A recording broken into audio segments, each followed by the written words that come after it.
Programang ito ay rated SPG. Striktong patnubay at gabay ng magulang ang kailangan. Maaaring may masiselang tema, lengguwahe, karahasan, sexual, horror o droga na hindi angkop sa mga bata.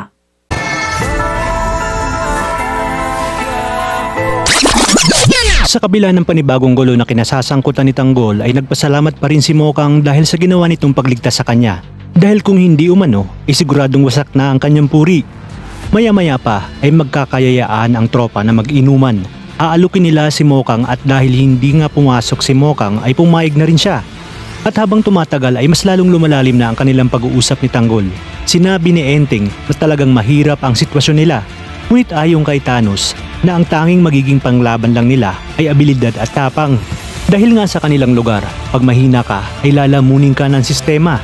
Ngunit pagdating sa pag-ibig, lahat tayo ay pantay-pantay kaya maya-maya pa ay seryosong itatanong ni Mokang kay Tanggol kung bakit umano nagagawa pa nito na ibagtanggol siya sa kabila ng alam naman umano ni Tanggol na matindi ang galit niya dito.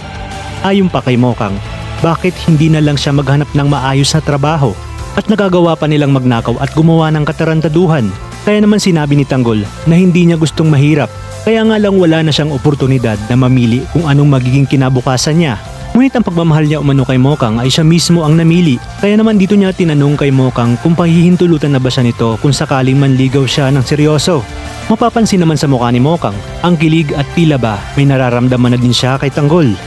Ngunit sino ba naman ang mag-aakala na ang dating parang mga aso at pusa kung mag-away at asaran ay magkakaroon pala ng relasyon na siya nga ring magpapakilig sa ating lahat. Kinabukasan ay malalaman ni Namang Marsing at Aling Nita ang ginawang pagligtas ni Tanggol sa eskwelahan ni Mokang.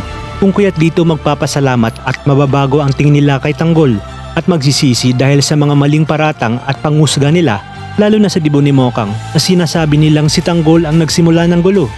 Ngunit si Edwin pala talaga ang pakay ng mga dayo.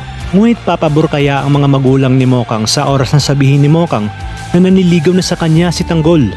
Magiging hadlang kaya ang kahirapan ni Tanggol sa tunay niyang intensyon kay Mokang?